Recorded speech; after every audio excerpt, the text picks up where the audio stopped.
Welcome back to my channel Everyday Elegance. কেমন আছেন আমাদের ইউটিউব ফ্যামিলি? আশা করি সকলে ভালো আছেন। আজ আমি আপনাদের সাথে শেয়ার করে নেব একদম ছোট ছোট মাছের একটি রেসিপি। এগুলোকে আমরা চুনো মাছ বলি, আপনারা কে কী বলেন জানাবেন কিন্তু। তাহলে চলুন শুরু করি। প্রথমেই মাছগুলি বেছে পেটের নাড়িটা বের করে আঁশ ছাড়িয়ে ভালো করে ধুয়ে নিয়েছি।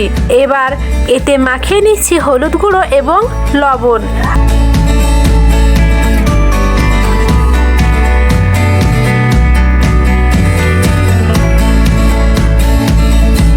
এখানে পেঁয়াজ লম্বা করে কুচিয়ে নিয়েছি আর লঙ্কাগুলি মাঝখান দিয়ে চিড়ে নিয়েছি। এবার কড়াইয়ে তেল নিয়ে নিয়েছি। তেলটা গরম হলে একটু ফোড়ন দিয়ে চুনো মাছগুলো একটু পাতলা করে কড়াইয়ে ছড়িয়ে দিচ্ছি। সব মাছগুলো যেন এক জায়গায় না পড়ে সেইভাবে ছড়াতে হবে। একদিক ভাজা হয়ে গেলে খুন্তি দিয়ে মাছগুলি অল্প অল্প করে উল্টে দিচ্ছি।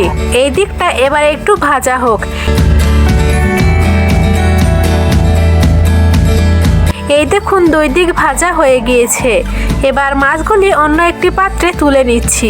কড়াইয়ে আবার একটু তেল নিয়ে প্রথমেই লঙ্কা এবং পরে পেঁয়াজ কুচিটা দিয়ে দিচ্ছি। এর মধ্যেই দিচ্ছি প্রয়োজন মতো লবণ। মাছ তো আগেই লবণ মাখানো ছিল, তাই এখানে পেঁয়াজের জন্য যেটুকু লবণ প্রয়োজন সেইটুকুই দিয়েছি। আর দিলাম একটু হলুদ গুঁড়ো। এবার ভালো করে মিশিয়ে নিয়ে পেঁয়াজ লঙ্কাটা ভেজে নেব। হালকা ভাজা হয়ে গেলে ভেজে রাখা মাছগুলি এর মধ্যে দিয়ে একটু জল ঢেলে দিচ্ছি। এখন মাঝে মাঝে এটাকে নাড়তে হবে এবং জলটা শুকানো পর্যন্ত রান্না করতে হবে।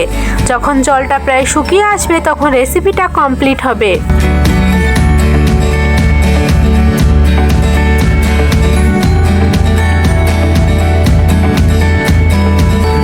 এই যে এইরকম অবস্থায় এটাকে এবার কড়াই থেকে তুলে নেব। তাহলেই তৈরি হয়ে যাবে চুনো মাছের চচ্চড়ি। এটা খুবই সুন্দর সুস্বাদু হয় আর যা সুগন্ধ বেরিয়েছে, শুধু শুধু অথবা গরম ভাতের সাথে যেভাবেই খান না কেন একবার খেলে আর মুখ থেকে ছাড়বে না। ভিডিওটি ভালো লাগলে একটা লাইক দেবেন। আর এখানেই বিদায় নিচ্ছি। আবারও দেখা হবে আরেকটি নতুন ভিডিওতে। সবাই ভালো থাকুন, সুস্থ থাকুন। ধন্যবাদ।